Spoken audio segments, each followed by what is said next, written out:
Fala aí, meus queridos, sejam muito bem-vindos a mais um vídeo aqui no canal e vamos falar dessa vez sobre Vitor Roque, tá? Tenho recebido muitas mensagens, pô, Quesada, o Vitor Roque vai mesmo para Portugal, vai para o Sporting, vai para o Porto ainda tem chance, e o Betis agora, empréstimo, o Barcelona não fica com o jogador, enfim.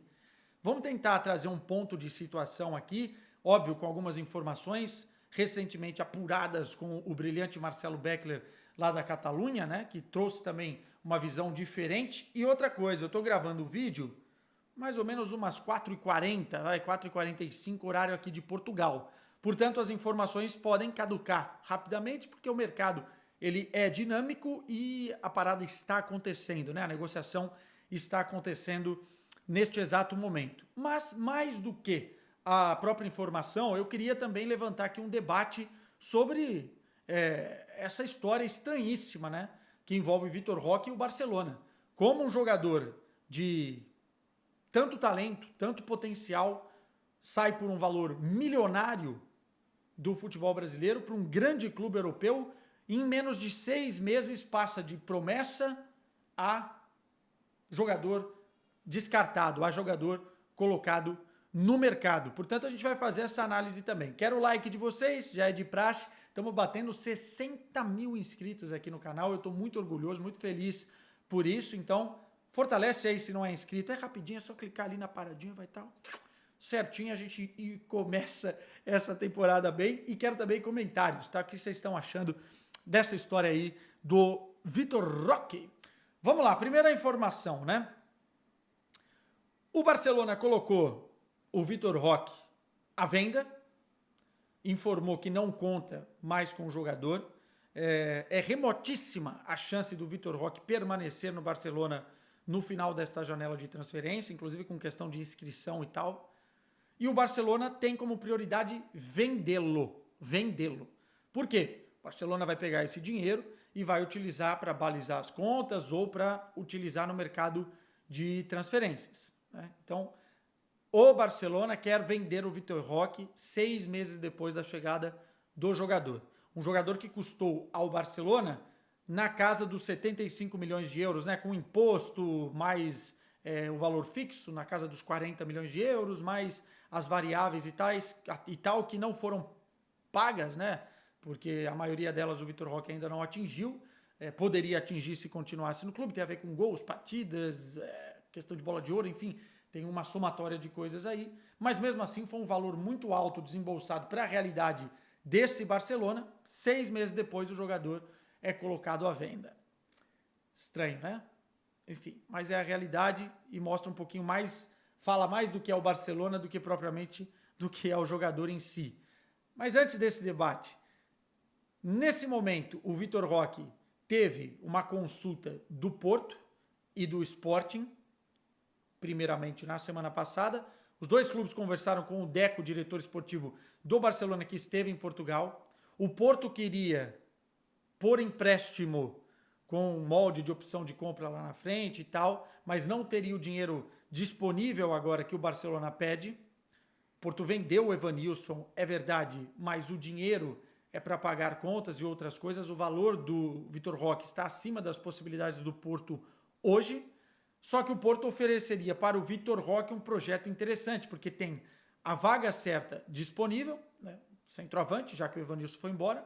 O Evanilson tem características parecidas com o Vitor Roque, ou seja, o encaixe para o Vitor Roque seria mais fácil. Vaga certa, na hora certa, com o projeto certo. Do outro lado, você tem o Sporting oferecendo ao Barcelona um valor, um montante da negociação, na casa dos 20 milhões de euros, mais variáveis. Esse valor era para o plano A, o Ioannidis, jogador do Panathinaikos, de 24 anos, mas o negócio está complicado, já virou uma novela, e como plano B surgiria o Vitor Roque. E o Vitor Roque, por sua vez, gostaria de um empréstimo, continuar dentro do futebol espanhol, porque entende que a vitrine no futebol espanhol para retornar ao Barcelona, que é o sonho dele, né? Não deixa de ser o sonho dele fazer sucesso com a camisa do Barcelona, não gostaria de sair pela porta dos fundos, como está saindo do Barcelona e da maneira que está sendo, quer mais oportunidades, é muito jovem ainda. então priorizam o empréstimo e o Betis chegou com uma proposta para o Barcelona para que o jogador continue nessa temporada no futebol espanhol. Na mesa do Vitor Roque, na mesa do Barcelona, estavam essas possibilidades. O Porto ficou para trás, o Sporting intensificou a procura, mandou o Hugo Viana, diretor esportivo, para apresentar definitiva essa proposta ao Barcelona. O Betis mandou de Sevilha a Barcelona os seus representantes também ontem para apresentar a proposta por empréstimo em definitivo e agora está nas mãos do Barcelona, está nas mãos do Vitor Roque o negócio para andar. Pode ser algo que se estenda até o final desta janela, né? Porque puxa o valor daqui, puxa um valor dali, tem a vontade do jogador, tem a vontade do clube. São pontos que ainda precisam estarem conectados para que haja uma resolução. Mas é uma situação que a gente imaginava que o Vitor Roque não passaria em apenas 6 meses. E aí começa o ponto de reflexão. Como é possível um clube do tamanho do Barcelona colocar um ativo do clube e um jogador que ainda pode vir a ser um grande jogador numa situação dessas? Eu acho que o erro maior é do Barcelona. Pô, Quesada, mas o Vitor Roque também não performou tanto. Mas a gente não pode cobrar tanto de um jogador de 19 anos. Primeiro, o jogador chega do futebol brasileiro, que é uma realidade totalmente diferente, precisa de um período de adaptação, num clube que vive um momento conturbado, num clube que tinha o seu treinador colocado à prova a todo momento, o trabalho do Xavi era questionado, enfim. Chega nesse clube, é vendido pela imprensa, é criada uma expectativa em que ele seria, no meio da temporada, um salvador da pátria. Ele chega para ser o substituto natural do Lewandowski para jogar várias partidas, ou podendo jogar até do lado do Lewandowski. É colocado no olho do furacão, não está pronto ainda para isso, claramente se viu isso. O jogador performa mal um jogo, performa mal outro jogo, mas não tem também tanto tempo assim de cancha, né? Tanto tempo dentro de campo para conseguir se adaptar, porque no Barcelona tempo é uma coisa que não existe, é um clube grande que precisa estar disputando e tem do seu lado o Real Madrid como o clube a ser batido. Enfim, e nesta fogueira toda em que ele é colocado, em 6 meses se torna de um grande talento um jogador descartado pelo clube. Enfim, é uma situação muito, muito grotesca e que coloca um ponto de interrogação na gente, né? Até que ponto vale para um jogador jovem, brasileiro, grande talento, considerado inclusive uma promessa para a seleção brasileira, sair do seu clube no Brasil e ir direto para um gigante europeu que, óbvio, tem o sonho do atleta, né? Ronaldinho jogou lá, Neymar jogou lá, é o Barcelona, mas que vai chegar e ser fritado dessa forma. Até que ponto vale? Será que não vale permanecer um pouco mais de tempo no futebol brasileiro ou, de repente, ir para um clube que funcione como um trampolim? E eu não estou nem falando da grandeza do clube, né? Porque tem clubes grandes que fazem hoje esse papel, contratam no Brasil e depois potencializam o jogador e revendem por muito mais, né? O Porto faz isso, o Benfica faz isso, o Borussia Dortmund pode ser também um clube de entrada e outros clubes.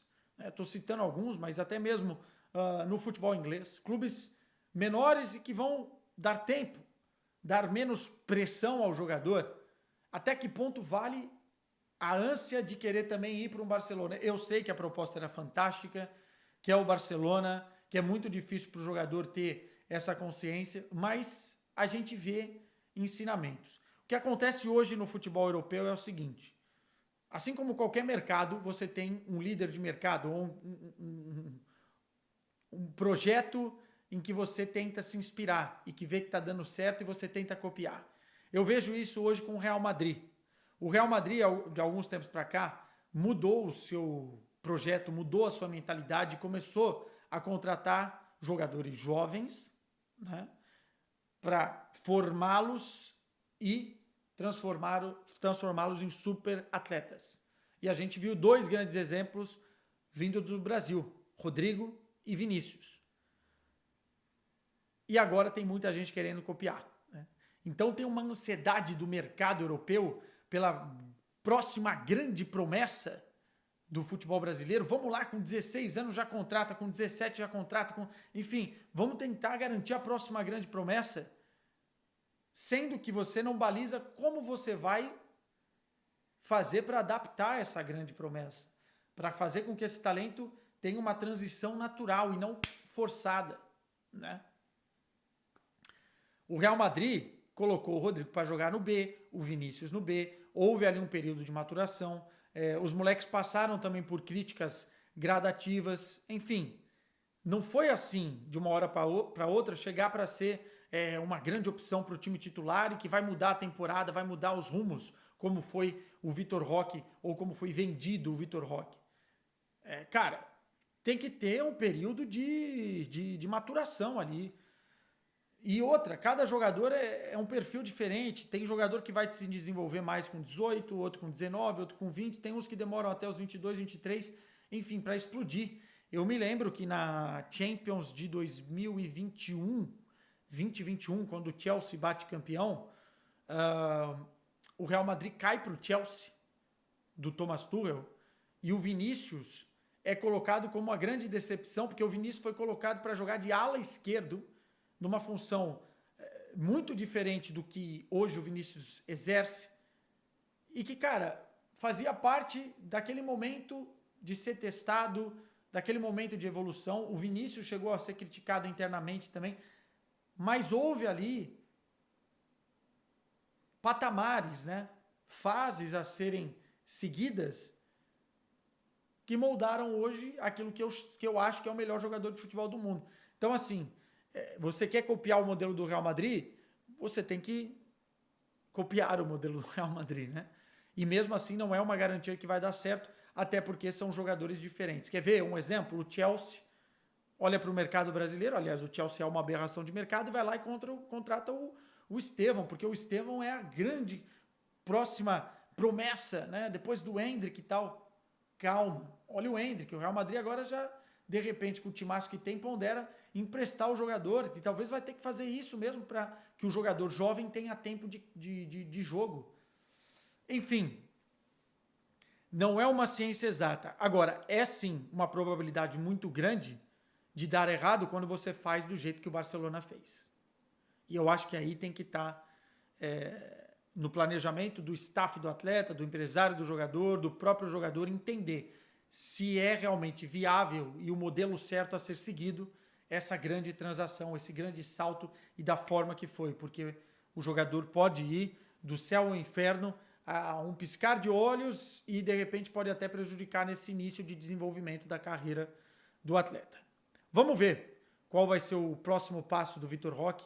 Eu tenho muita curiosidade para ver ele aqui em Portugal, se isso acontecer. Nas mãos do Rubem Amorim, se ele tiver espaço, vai ser bem lapidado. Do Vitor Bruno seria bem lapidado, mas agora é uma questão de desejo do jogador / negociação com o próprio Barcelona, né? Que está puxando a corda para um lado, Vitor Roque puxa a corda para o outro, e vamos entender quais serão nos próximos dias aí o final desta novela. Que seja bom para o Vitor Roque, né? Porque para a seleção brasileira também, olha, é um jogador que no futuro pode ser imprescindível. Meus caros, tchau para vocês. Voltamos a qualquer momento.